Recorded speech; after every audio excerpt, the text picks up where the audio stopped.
Kung bago ka pa lang sa aking YouTube channel, please subscribe at i-hit ang notification bell para updated ka sa aking bagong videos. Kim Pao, may bagong usap-usapang proyekto. 2026, best year kaya sa Kim Pao? Ang buong detalye, alamin!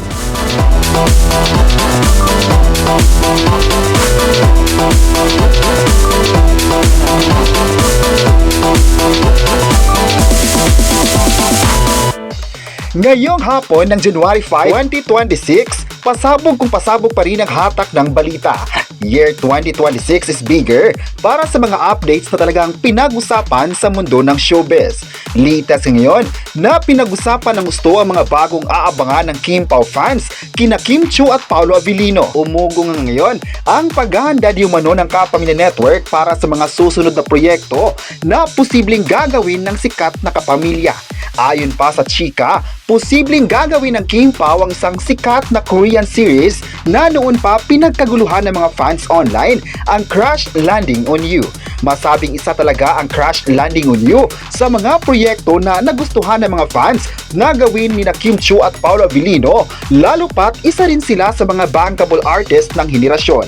Marami nga ang nagsabing big pasabog if ever na sila na ang gaganap sa series. Ayon pa ng mga kapamilya viewers, excited din sila na mapapanood ang Kim Pao sa TV dahil nitong latest na proyekto nila sa The Alibi ay exclusive lang sa Prime Video, ang sikat na streaming platform sa bansa. Kaya ang pagkakaroon nila ng proyekto muli ay isang patunay na mas lalong aabangan pa ng mga kapamilya ang dalawa sa mga susunod na ganap sa buhay.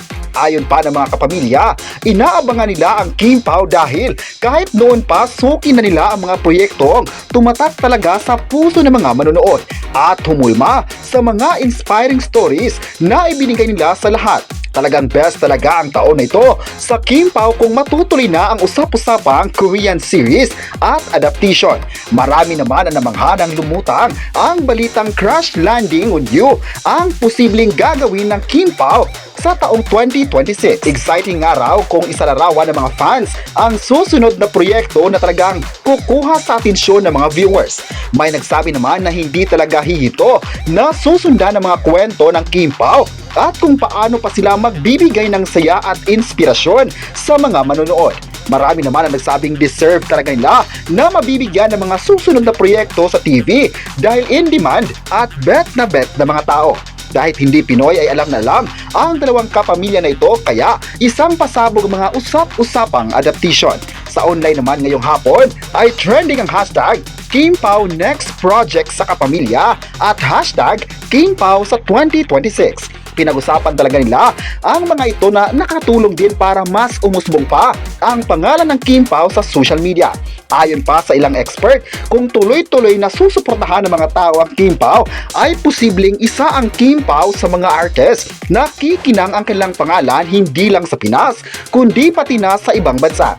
Masabi raw nila na isang malaking artista ang dalawa dahil nakakakuha pa rin ng fame sa mundo ng showbiz. Ang Crash Landing on You ay isang series na pumatok sa Korea at may magagandang feedbacks mula sa mga viewers.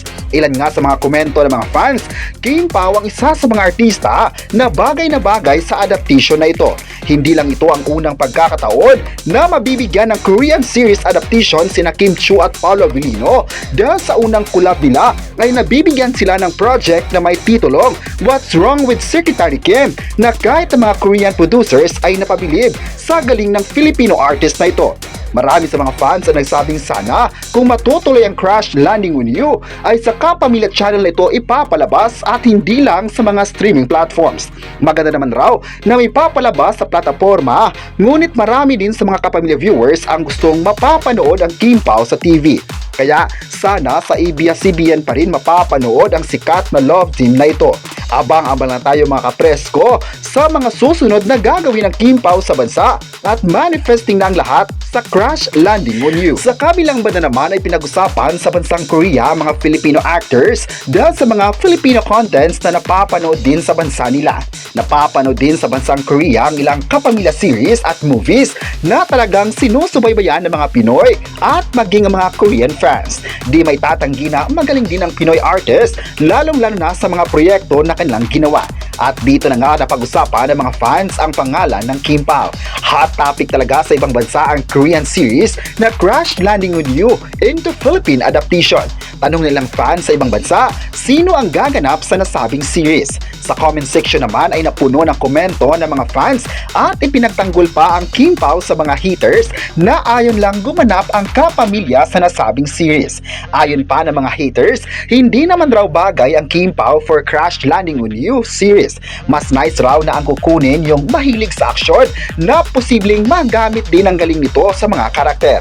Ngunit sa naging komento na ito ay may patutsyada naman ang mga fans. Ayon pa nila, bagay na bagay ang Kim Pao sa Korean series na iyon dahil may napatunayan na sila sa mundo ng showbiz. Kung sinabi raw ng mga bashers na hindi sila deserve, well, marami pa rin naman nagsabing kayang-kaya nila ang mga action na ito dahil nakadepende naman ang gagawin ng isang artist sa kanilang direktor.